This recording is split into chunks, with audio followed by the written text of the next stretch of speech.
The Too Rich to Miss podcast. All right. Let's just go on and hop right into it, Justin. I done some research on you, man. And in the midst of looking you up, you're a deep brother, man. You got a lot of positive stuff going on. I mean, you are really doing it big over there. I found your article. Well, I found an article that they wrote on you. Let's see, because you're in Charlotte. Well, are you still in Charlotte? I'm still in Charlotte. Oh, okay, yeah, because I looked up and I found the article. Let's see, that Fran Farmer wrote on you back in 2019. Yes, sir.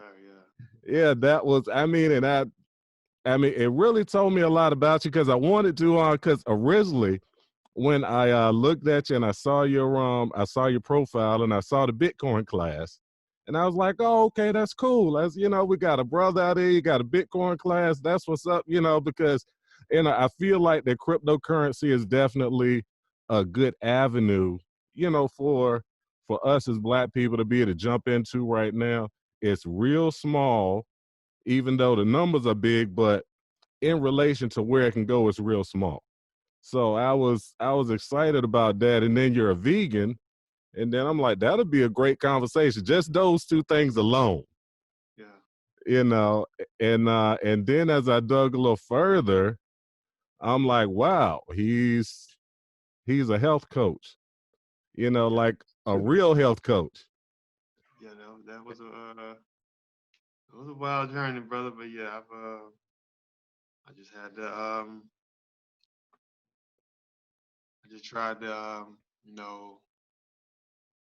make best of what was happening at the moment, and eventually they just all get rolled up into one, I guess. But like, because I was just trying to try different things, and in those positions, you just don't know what's gonna hit. But when I learned about Bitcoin, and that was in like 2016, it was one of those things that just stuck with me, and the whole world really, like, people they didn't really anything I knew I was talking about. A lot of times people don't think I know what I'm talking about, and so it's like, but it's all about learning, and you go through that first phase of self education, and then you starting to start needing someone, or not needing, but you start having ways of furthering your knowledge and trying to build it into something that's real, instead of just doing it sporadically or here and there. So that's just that's what it is. Oh, okay. All right. And I totally agree. Totally agree. And I'll also, man, I'm going over here looking at my notes, and the reason why I sent you that message and I'd asked you how long, because I'm sitting there thinking I just did a podcast last week that was talking about unlearning. Mm-hmm. And essentially it's all about mindset, which this goes right into your wheelhouse of all of your stuff. Yeah. Because I listened to your podcast that you did with Christoph. Okay, yeah. Oh, word, yeah. Christoph. Okay. Yes. So I was listening to that, and then I was like, wow, this is interesting. I just did unlearning because I as I've gone down this journey of life in general, and I'm sure you can relate to this, I'm realizing that a lot of my failures, personally speaking, because I can't speak for nobody else, my own personal issues and failures mostly have been when my mind and my thinking wasn't right. Because when my thinking wasn't right, I inevitably made a decision that was counterproductive. And Mm-hmm. and then I also thought about the times that I made decisions based on listening to, peers or even parents or people that you grew up with, and they're advising you based on the best of their knowledge. Yeah, and their knowledge isn't always the best. Right. And we still have to be, and the whole point of the podcast was to be inspired to have a growth mindset and to even possibly get with people like you, because you actually clinically can actually help people. You like help people get the right mindset for real, right? I mean, this is what one of the things that you still do. Yes. Yeah. Yes, sir. It's even when like I might be focusing on a different area of what I could teach. Hmm. It's like it's still it still goes with the mind because you have to open someone's mind up to you have to open up someone's mind so they can see different possibilities, like because everybody, if you only deal with what your peers say, then you know how they say you are the sum of the five pieces closest to you. And if everybody, like one time I realized, like, and I'm writing a book actually, and one time I realized um like just dealing with finances, a lot of folks around me were in the same financial position. You have money, then you lose it, you gotta do this again, blah blah blah. And it's like, why are we all in this cycle? And to realize, like, we all looking at the money the wrong way, or finances the wrong way. And then when you start having that realization, you start noticing that there is a such thing as a scarcity mindset. There is a such thing as a mindset that's based all on fear, whether they want to admit it or not. It's just fear based. And it's a lot of it comes with just not having the proper mechanics, if that makes sense. Like, Hmm. a lot of us sometimes do things backwards Yep. and then think like we're gonna get the result, but or we just go in the circle. Yep. Yep. That hamster mentality.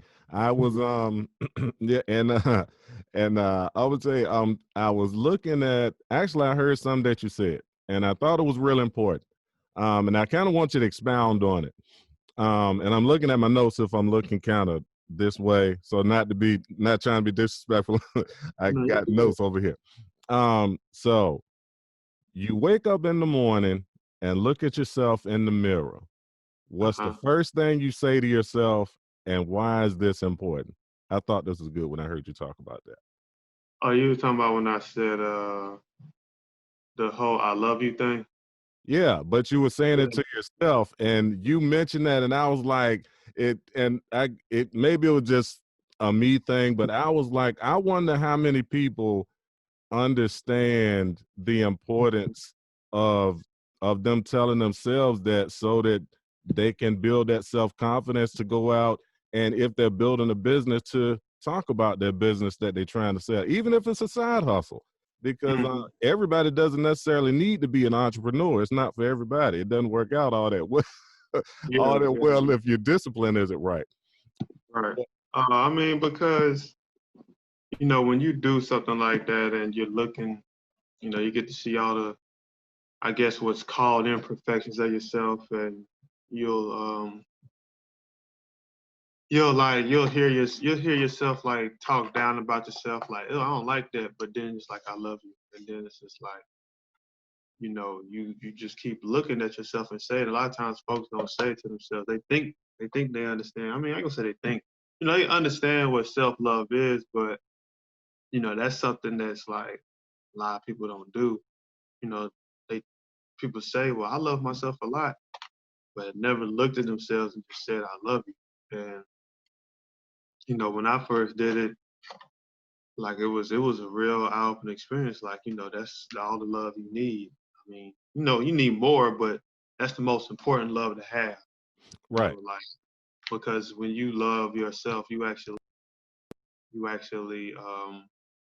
you treat yourself like you do. Like,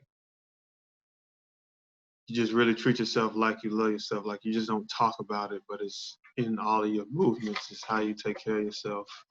Things you put in your body, what you put in your brain. The people you surround yourself by. Like, that's where you really start noticing how much you love yourself. It's not always about just distancing yourself from people and cutting folks off. Like, it's about something really it's about something serious and it's about something real, man. And you know, Absolutely. that's how love really. That's how love should really be, talked about amongst people and each other. 'Cause you just don't know. You, you don't say it, you don't really know how much you really love yourself. This is true. Now, do you have a lot of now as far as going down this same loving yourself thing? Do you see that that's something that we as black men have a problem with, as far as when you're coaching in any of your clients, just in general? Is that something that we had the biggest problem with? I mean, black men, we are like, I don't necessarily really work with a lot of black men. Oh, okay. It's not on purpose though. I mean, I have, but I mean, even just being one and having friends and just talking, Hmm. we are told we were like born to suppress emotion, and it was another, like I said, backwards, like, and this suppressing of emotion, even black women, they look at it as like a sign of strength. When it's really, it's not. Like, it's real sad that the Black Panther didn't share with anyone that he had cancer. That he had to feel like I had to hold that in. I got to be strong. Like, that's I don't even know if that's all the reasons, but just collecting that off of what I hear other some of my friends say. Hmm. It's like you can't make it by yourself. You weren't created for that. And like, we sometimes with that whole silent, not want to show emotion, you end up accepting things that you're not. Like, for me, folks might look at me sideways, but I'll tell you straight up whether I'm gonna do it or not. Like, I don't care if it doesn't fit what you perceive a man to be. I know what I said, and I know that if I'm gonna do something that deals with me, then I'm just gonna do it. But I mean, like, we aren't really, we don't we have been taught not to show emotion. And here's the thing, like, people always think emotion means something like you crying. Right. Like, that's like the craziest thing to me. Like, well, you get all emotional. I'm like, man, if I have a smile on my face, that's still emotional. True. Like, it's certain wording and like how, like I said, how we've been depicted to think we should be, and it's like, nah, it's not like that. Like, you got to be a whole being. You know, True. you because otherwise no one connect with you. Hmm. You have situations where you end up being alone, or so it's been a lot of misplaced energy. Like, a lot of times we don't think we're supposed to love ourselves. We think we're supposed to put everybody in front of us. The family, the kids, the wife, the girlfriend, this. I'm like, nah. Like, if I don't take care of me first, y'all not gonna have nothing. Yeah, You know? this is true. And you made a real good point about that, and I thought that was so good as well. Because and we're gonna talk about the Bitcoin stuff too, but Mhm. I think this part is really good as well. Because like I said, for a lot of people I run into, and just kind of talking about black brothers, I run into a lot of good brothers with great ideas, great abilities, and it's not that they can't it's not that they can't physically do it or don't have the wherewithal to do it or the skill to do it, but it's their stinking thinking, improper mindset in some way or another, thinking about money wrong, being consumers versus investors, not even, just the whole concepts are just totally off. And presenting your best self was one of the things that you mentioned as well, that I thought was really good, because and I know I'm guilty. I'm totally guilty of this, because that's why when you said it, it hit me. And Mhm. and I'm sure there's a lot of people that do it as well, because I think I need to make sure my wife is good. I need to make sure my daughter's good, my son is good. Even if they don't know I'm trying to make sure they're good, I'm making sure that all of them good, and then I think about me like, oh yeah, I do need to eat breakfast. Oh man, wait, I haven't ate lunch today. Let me back, and Yeah, right, yeah. when you're presenting your C minus self versus your A self, it's you're doing everybody a disservice. And I guess another reason, man, I kind of wanted to get you to kind of talk about this stuff is we don't see a lot of us talking about what you're talking about as far as us taking care of ourselves as brothers and us having the balanced conversation about emotion, not just being tears and crying, but just being honest about something, just telling us, being straight up and saying no. Yeah. I you mean, know, I mean, sometimes I feel like we are, as a black man, I mean, the words, and sometimes the words I say aren't for everyone, but sometimes I feel like we have been brought up to enable, people around us, like take care of everything, do all of this. It's like what what I had to learn or go through. I'm not saying, I want anybody around me to have it hard, but you got to unlearn your habits. true. Like, I just can't, you can't just be a black man doing everything for everybody. And when you pass on, they go back to being them because you held their hand the whole damn time. Mm-hmm. Like, and that's the real truth. Just say you do everything, financially wise or whatever for your household, and you pass on. Where's your legacy gonna have? You know what I mean? Like, if you're the only one with good financial education or spending habits, whatever, Mm-hmm. what's gonna happen to your children? Because you wanted it, because you thought you had to enable everybody, including your wife, including your mom, her mom, whatever. Like, man, I just seen a lot of stuff go down the drain because of that. And so it's just like, man, it's not about the right now. It's just like, what's gonna happen beyond this? Like, what are we gonna learn? Because you're in a situation now where everybody wants to be financially literate or health conscious, but you forget that, like, a lot. And this is what another thing I deal with coaching, like, just deals with habits. Like, these habits you have, they have to line up with what you want. Otherwise, they're going to just, when that moment comes and everybody's on autopilot, it's just going to be a wreck.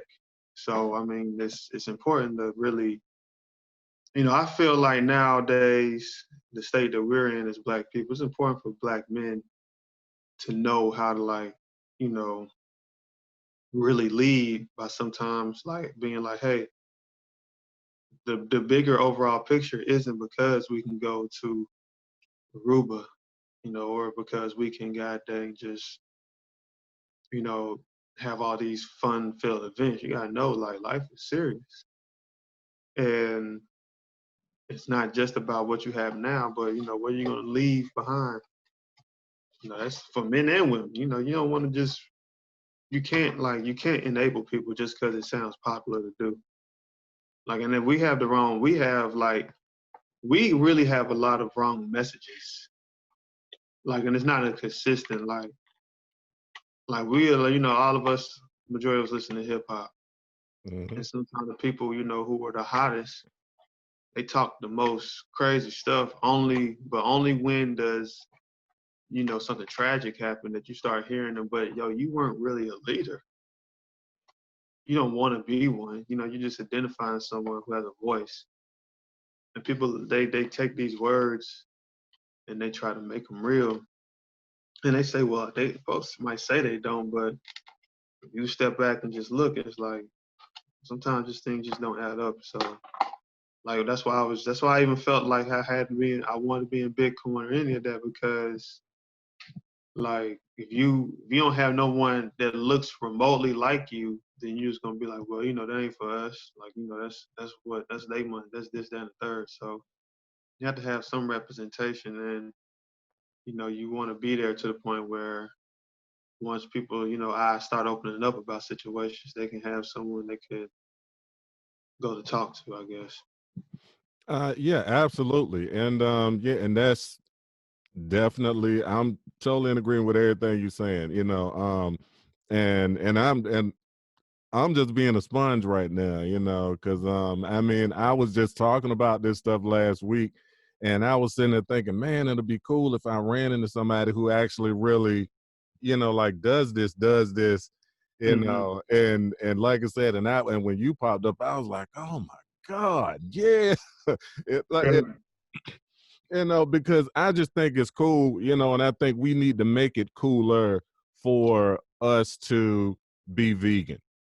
I mean, because my wife just delved into the vegan thing not too long ago, and Okay. and I'm gonna keep it real with you, man. She been showing me some of these. She tells me the stuff and talks about the different, like there's mushrooms that are like the chicken tenders thing, and Oyster mushrooms. yeah, yeah, yeah. So she was talking about those, and we went to this vegan spot, and I got the little what they make as a burger. It was the vegan burger, and and it looked different, and it's a different taste and all that. And she goes through and talk about all the health benefits, and I'm stubbornly still like, oh, I'm gonna hit the rib joint, and I, I mean, I'm in Virginia, and we Okay. got relatives out there in Kinston and all out there. Um, Okay. so I mean, and I lived in Texas for a while. I mean, so barbecue and steaks and meat Yeah. and all that. And I know it's not good for me, but it goes back to something that I have to unlearn, and going back to what you're talking about. All this meat isn't necessarily the best thing for us though, right? That's why is that one of the reasons? Well, I know your daughter is the reason why what your motivation. Um, But other than that, it did the health part of you kind of say, oh, I mean, I was I remember one time I was just at the beach and like I was with my girlfriend then and we were eating and we just eating everything and I'm like, yo, like I gained so much weight in 2 weeks and I ain't really like how I started feeling on the inside. But plus I had already started like, just seeing stuff about veganism and Dr. Sebi and it was like the more I kept reading it, the more I kept eating, it's like my brain telling me like, nah, yeah. It started making sense a bit when he was like, when you're eating dead dead meat for food or dead products, it's only natural that things start happening to your body. And then I would just always think like, I was like, well, like, what is really going on? I never really I heard of it, but I was just like, well, I'm willing to try it, and I hopped out there and did that. And the one of the biggest benefits I saw was that I didn't have to feel so heavy. And I would go go to the doctor and still had good results. But one of the things I ended up learning later on is the fact like you can still gain weight and be vegan, and you still have to when I started becoming a health coach, I started looking at not just what I eat, but how I ate, hmm. the time of day I ate, if I'm eating on the move, because it's all about, you have to have proper digestion of your food. And um, I don't really like eating past a certain time, no matter, like, even if it is vegan, like, 'cause it's still gonna sit there, So you know. that really is a thing, not eating after a certain time. I mean, 'cause my wife has been saying that for years, but even before she was vegan, but that's a thing. Because, like, when you go to bed, your body, like, it's like when you go to sleep, your body goes through like a third shift cleaning. And if it's doing too much, breaking down food and processing the food don't really do much. Like and so like you end up going to bed on the food. Like I said, and especially if you eating late, you're already tired. No matter what you eat, it's just gonna start piling up, piling up. And after a minute, you just realize like, dang, I'm really kind of gaining some weight. And so a lot of times it's like paying attention to, not just what you eat, but like timing of eating. Like it might take food hours to digest, but people be eating on top of food. Like, okay, I just had lunch. I had breakfast at 8 or 9. Let me have this big lunch at 12.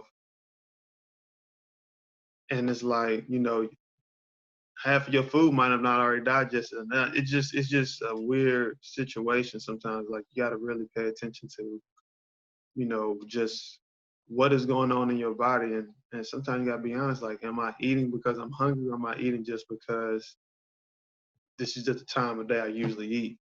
And well, it's 12, I need to eat something. Like, are you really hungry though? Or are you just eating because, It's when you think you're supposed to be eating. and of course, exercising is very key. And the level of which, and I've started becoming an advocate for it. I'm always big on investing in yourself. So I used to try to do the whole I'm gonna work myself out type of thing, but man, I need somebody to push me. And so, Right. if you got a gym, like people say, gym memberships are expensive, but like how? Like you don't have to do the craziest one, but you go in there 3 times a week and you might, do some light stuff at home, you could be all right, but you don't want to just be making this excuse because, well, it's expensive and you still eat out all the time. Like, you gotta like one of the things I noticed, you gotta look at the numbers. True. Like look at the numbers. Look where the money goes. Like a guy said you can never be good in business if you don't know your numbers and look at your numbers. That's a And then, fact. that's even with life. Like look at your numbers. Like if I'm spending 40 a week on food, that's 160 a month that can go towards the gym. Or at least 80 if you cut it in half and go to the grocery store. But Mm-hmm.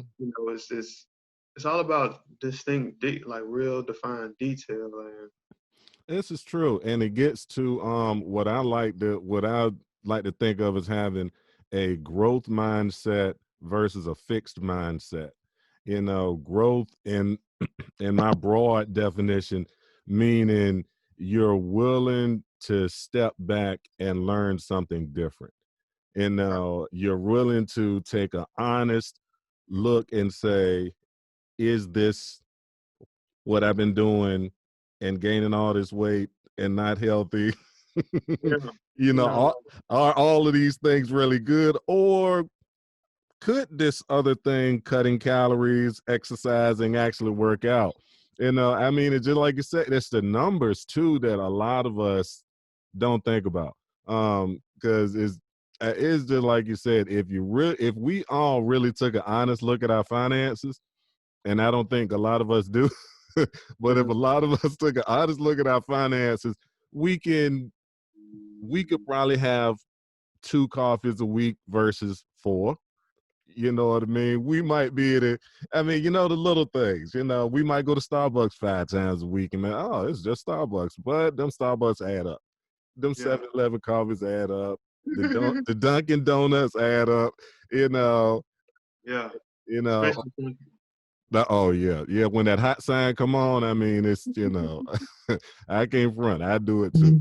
But let's get in and talk about Bitcoin and go and talk about your class. Because I appreciate your time and I don't want to hold you too long here because it's you've been great and I can go down the line. I can go down the line with stuff because you also said real quick one more of your quotes because I got a page of stuff that you mentioned.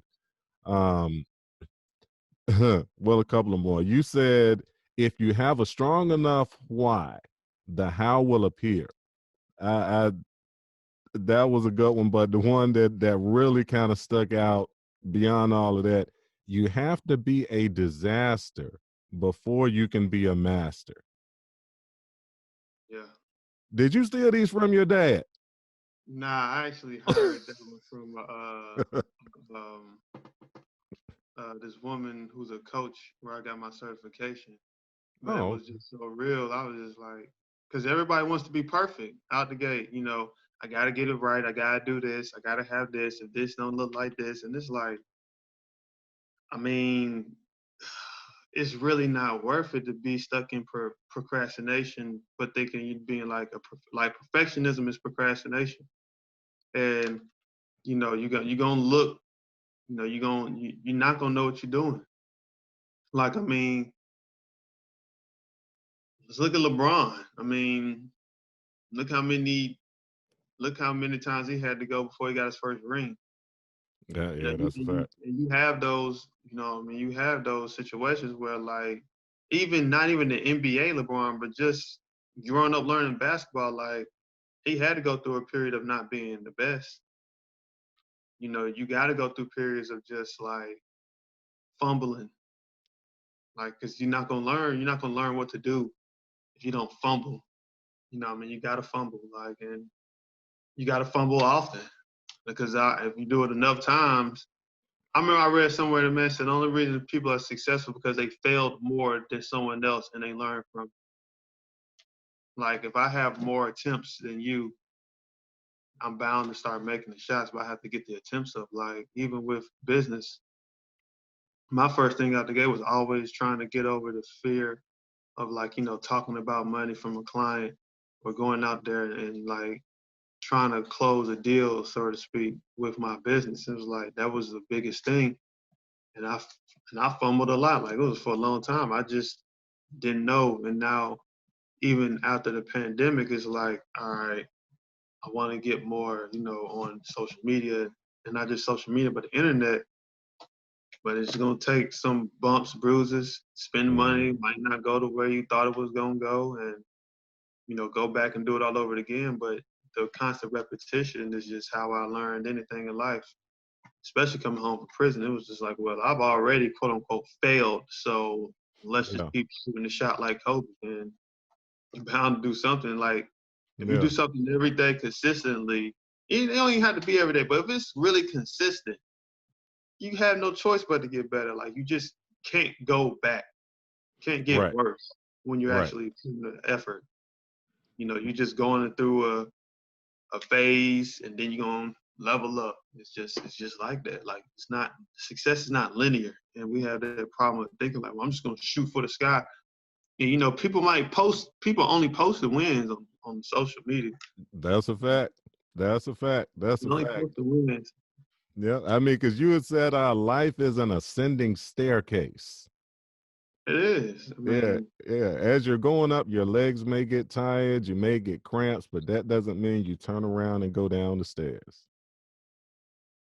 I mean, because it's just, well, like, why did you walk all those steps? Exactly. Yeah, exactly.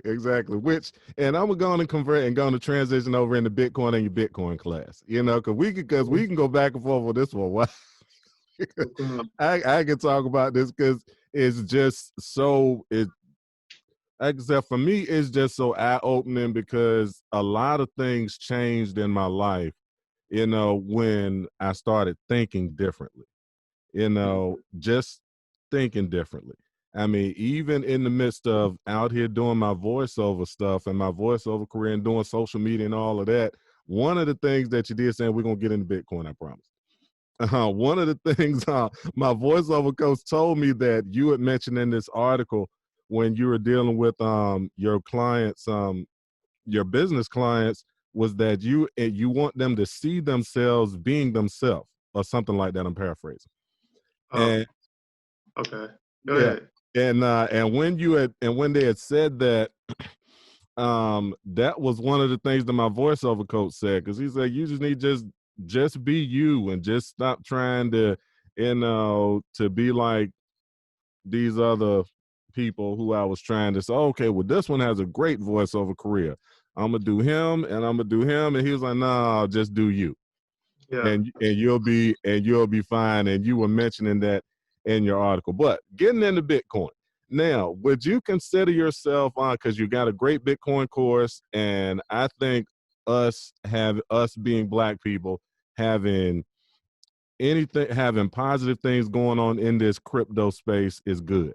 So would you consider yourself a maximalist, or is your Bitcoin class just the first class in what will come of some other cryptocurrency courses? Oh, it's a. I'm pretty much a maximalist. I'm Okay. not gonna make no courses about crypto. Because like I said this on the Melanated Money podcast. They asked me, how I felt about the cryptocurrencies. I'm like, I mean, they could be cool. Like I've purchased some, but I don't really I don't really put my money there. Right. I've had Litecoin and Ethereum, but the reason I kept my money in Bitcoin is because Bitcoin has a term they call hyper Bitcoinization, Mm-hmm. meaning like if a third world country was just to like all get Bitcoin, you will see Bitcoin do some amazing things. Like, and a lot of times, when Bitcoin is going up in price, another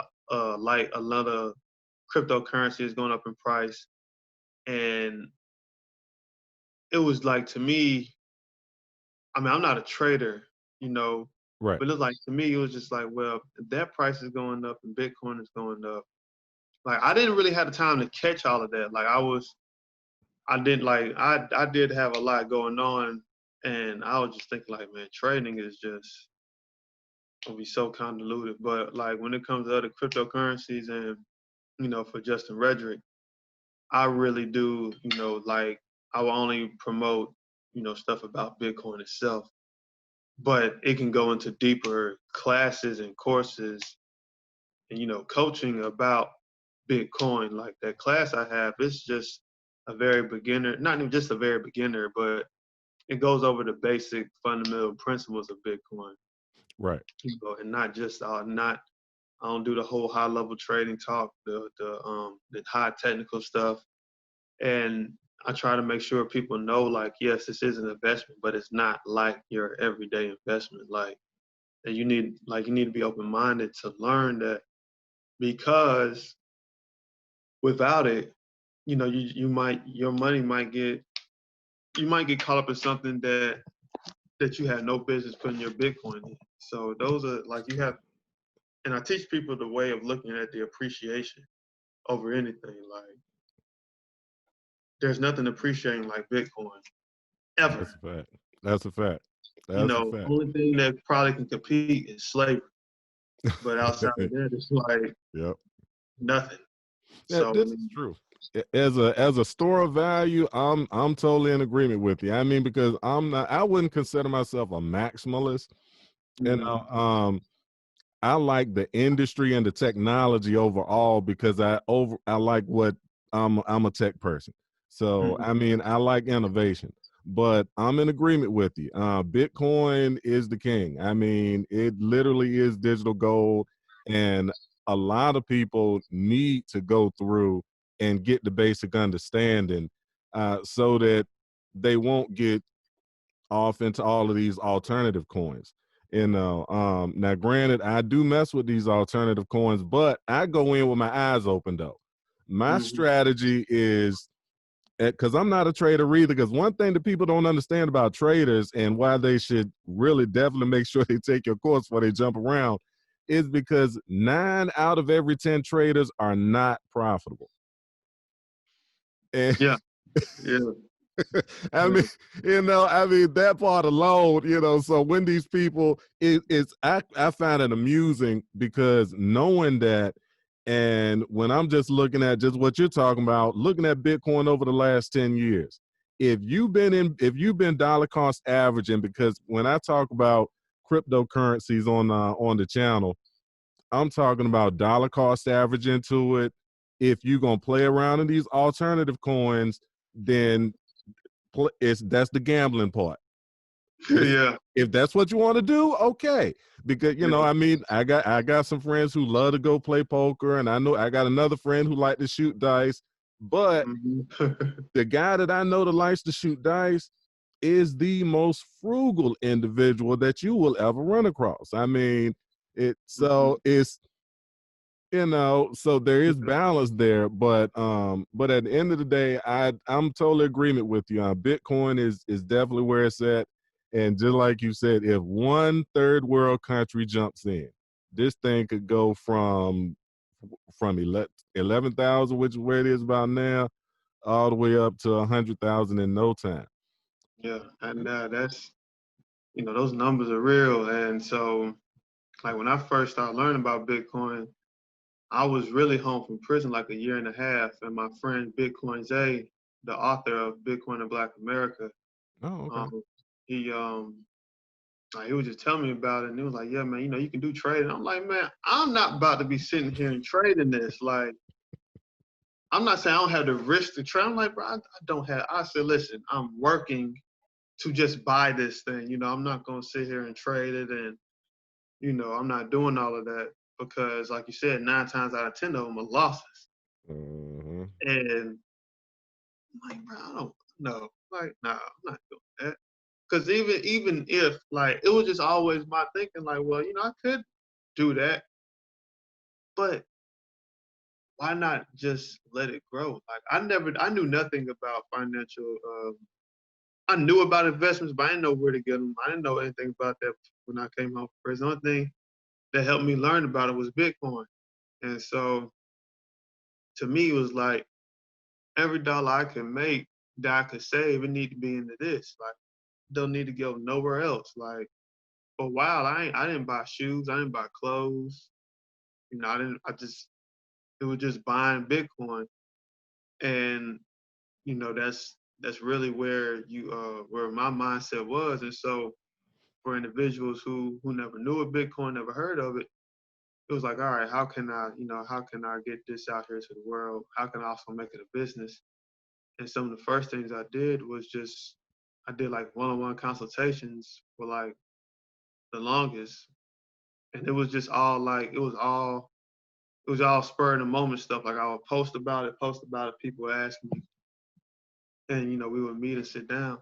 But now it's just like, I and I know like me coaching has helped me learn how I can actually build a business and something around it.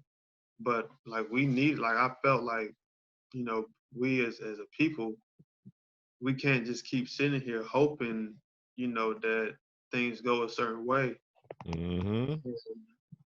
Some people look at the price and they say, man, 11,000, that's a lot of money. It's like, I mean, you pay for more things. And a lot of people don't know they don't have to put 11 grand in it all at Mm-hmm. once.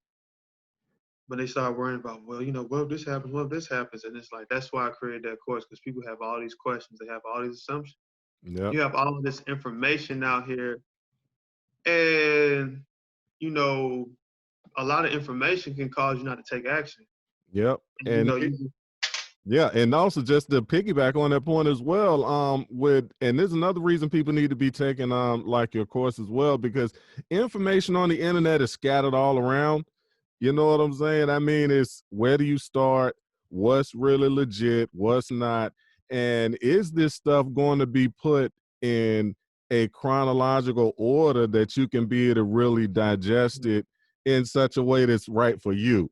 And on top of that, if you're looking at the wrong channel, they're going to be pushing a coin that they are trying to usually dump on you. right. Pump and dump, yeah. You know, Yeah. yeah, they trying to dump something on you. I mean, and if you're not really out there messing around and you're not astute, then you'll get dumped on. I mean, so that taking courses like yours is definitely a plus.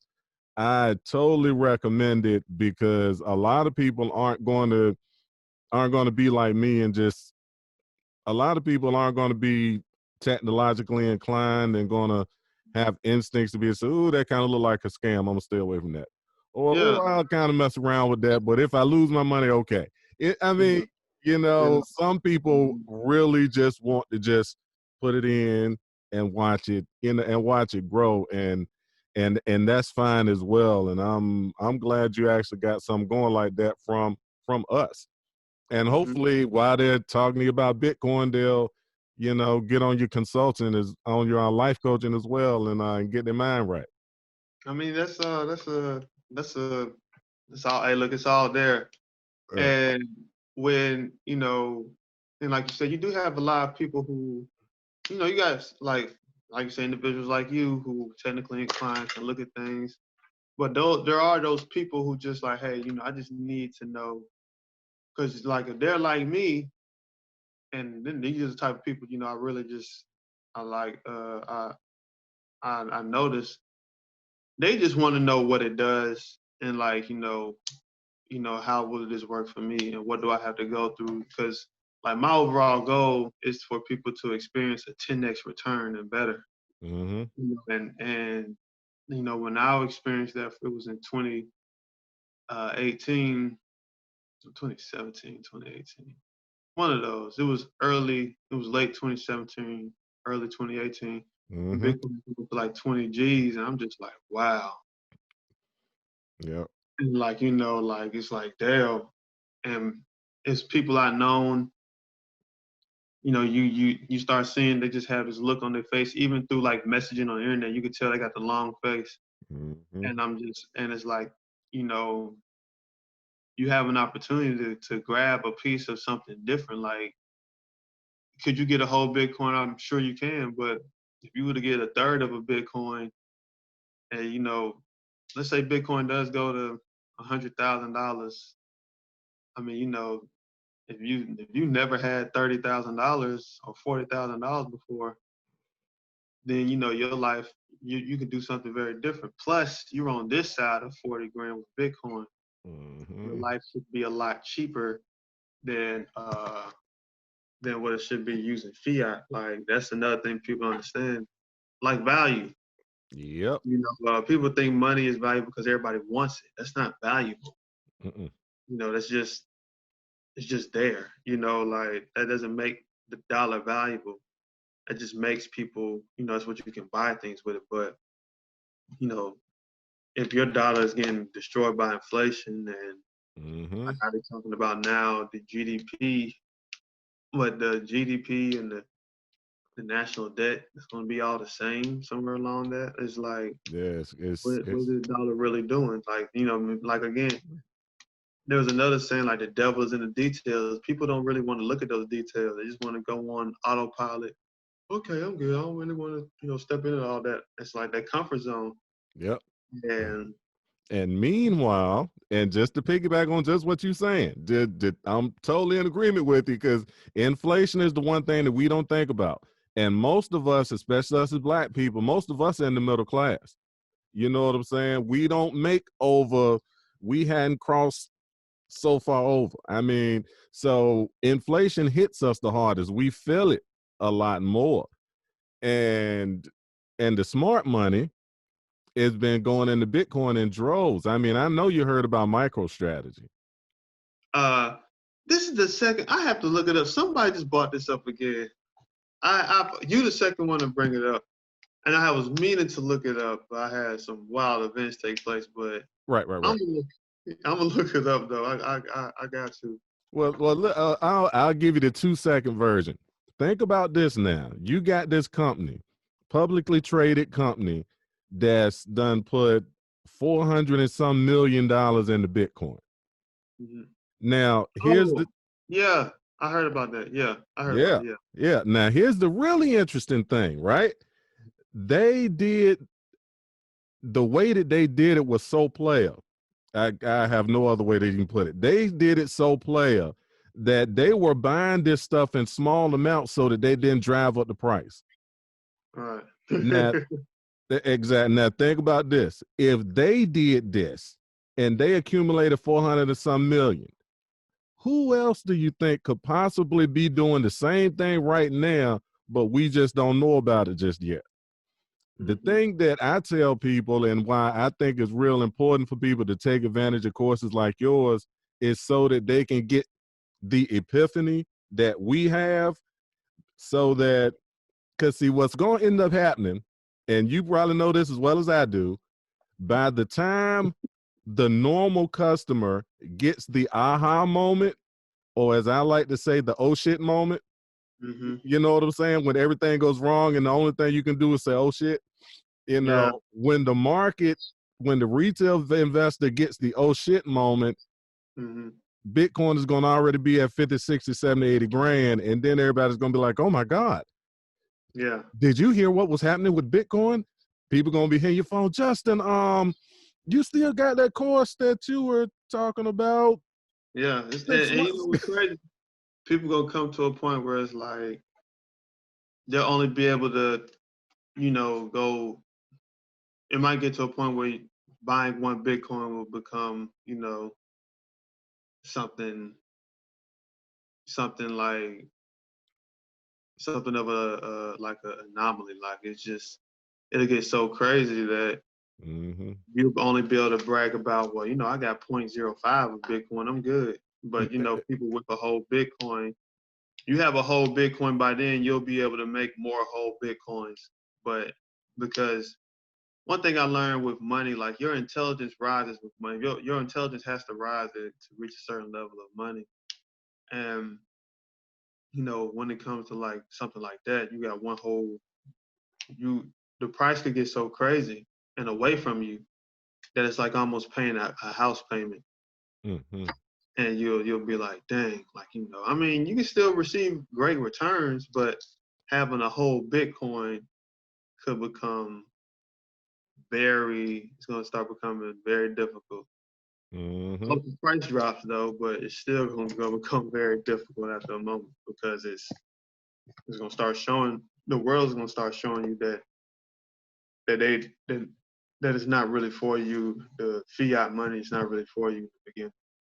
Oh yeah, absolutely, absolutely. I mean, and and it's really, I guess, and it's really it's really sad to me, and this gets back to the mindset thing that people don't want to really just take the time to look at the writing on the wall.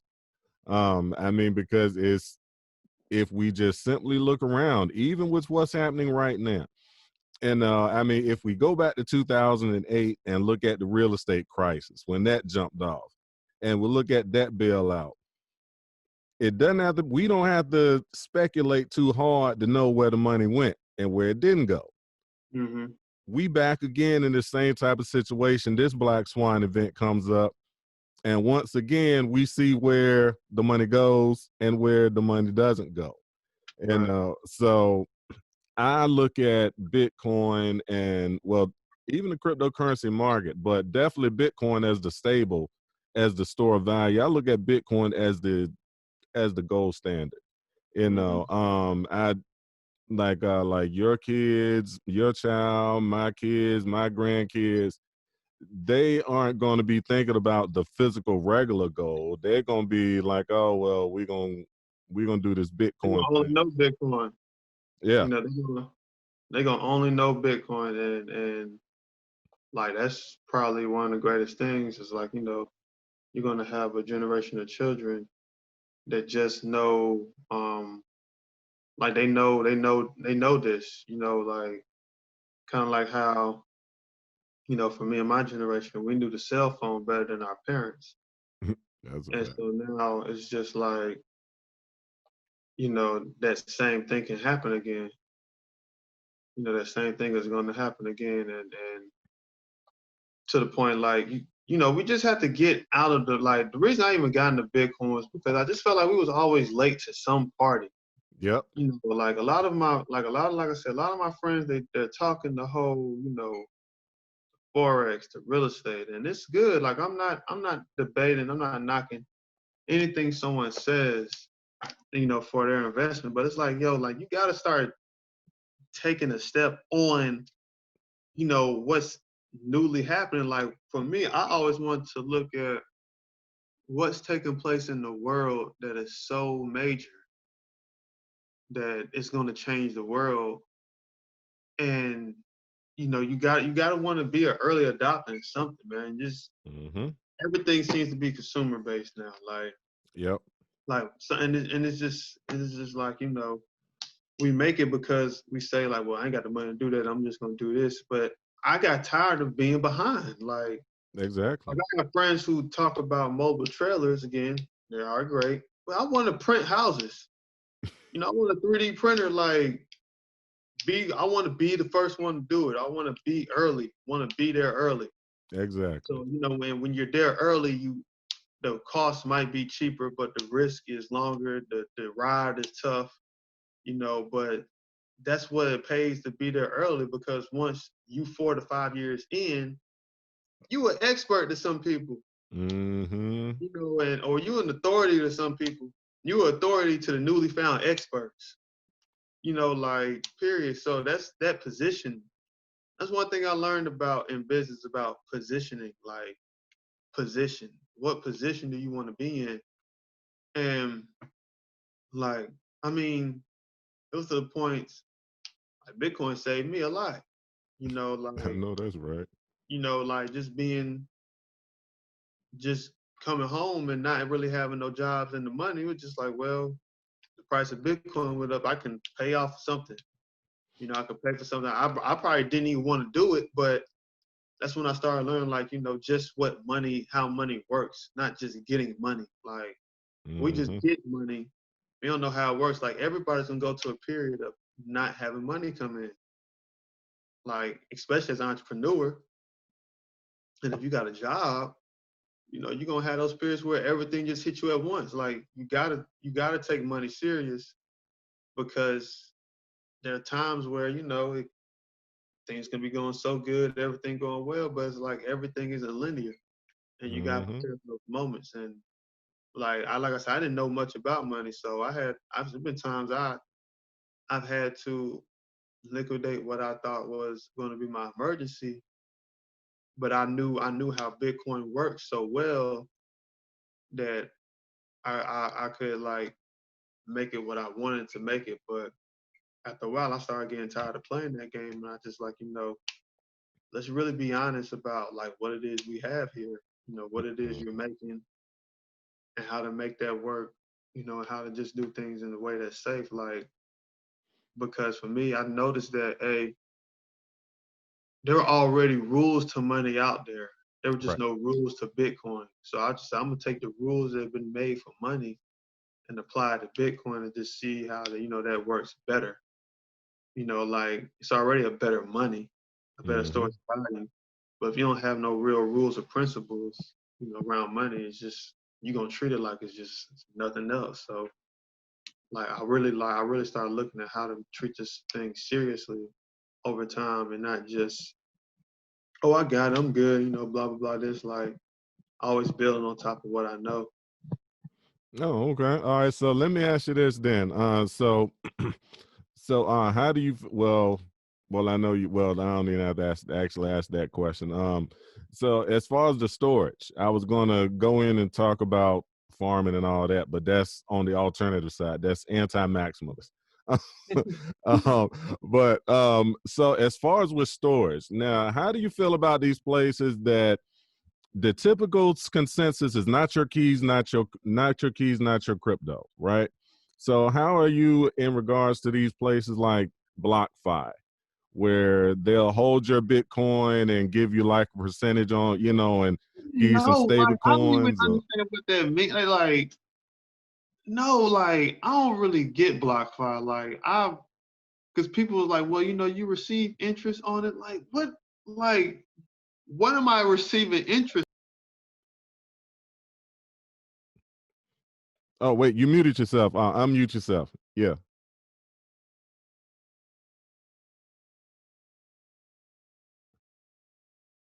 Oh wait, we froze. Oh man, I hope I didn't lose it. Oh, there you go. Hello? Oh, there you go. Hello? Yep, I'm with you. Yeah. Yep. No, I don't really understand. Like, I guess because I'm like, you don't need anyone to hold it. And, what am I receiving interest on? Like, and that's why I would tell people, like, this isn't a regular money. Right. And like, you don't need all that. You don't need that to, because people love saying, well, they'll use the words like you'll gain interest, compound interest, this, that, and the third on your Bitcoin. And to me, it sounds like that it has the SEC written all over it. Somewhere along the line, you're gonna notice that like I just never I looked at it, I read on it, someone brought it to me at my attention before, but it just really doesn't sound useful for Bitcoin. Like Yeah. first of all, I'm giving you my Bitcoin, right? Hmm. And then that's a red flag number one. I'm giving you my Bitcoin. Um, And then within doing that, I'm gaining interest like on it. For what? When I could just gain the gains from it. Right. Right. Like, I Right. mean, when I could just like, so if Bitcoin appreciates astronomically, am I gonna get that? Or do I gotta wait? You know, like even if I have to wait, it's a problem. Because like I should be able to do it when I should be able to get it when I want. It's mine. Why am I giving it to you? If I'm not paying for a good or service, then I'm really wasting time. Like, and I'm not saying, you know, someone accepts Bitcoin as payment. That's not what I'm getting at. I'm getting at the fact of like, you're saying I need to give you my stuff. Like I said, I don't know much about finance, right? But when it comes to Bitcoin, that just doesn't sound too promising to be a part of. Yeah, yeah, I feel you. I mean, and like I said, and I get it. I understand the concept of it, but I'm just kind of old school with it. Like I'm old school with it, like you talking about. You know, I prefer to hold my own stuff because it's not your keys, not your crypto, and if these entities fall apart, or if something happens, quote unquote, we all know how that goes. A Mount Gox or something like that. I'm like, I'm skeptical, man. Even with, I mean, I've seen people even getting it with this yield farming thing and all that, and I'm like, no, I'm Yeah. gonna be the boring guy that just the dollar cost average. And I mean, yeah, if there's an altcoin out there, yeah, now I did make money on Chainlink. I caught Chainlink when they were like at 4 and they went up to 20, so I sold it. But I sell that stuff and put it back into Bitcoin. But Yeah. I'm telling people to do normal stuff. You know what I mean? Take your course. Learn the basics. Just the slow way is okay. You won't have to worry about falling for some nonsense. You log into something and your stuff is gone. But I appreciate your time, man. I'm going to I know you got to move around. I am going to let you go. Thank you so much for taking the time out to talk to me on the podcast today. This one will be out Saturday, and I'll put some clips out throughout the week. Yeah. So hey, man, I All right, no appreciate problem, you, man. Hopefully I'll be able to get back with you on some other stuff, man. I like what you're doing out there. Oh, we will, no problem. We'll do it again. All right, now I'm gonna end it. You have a good one, man, and once again, condolences to you and your family, man. Y'all have a good one out there. Yes, sir. You do the same. All right. All right. The Too Rich to Miss podcast.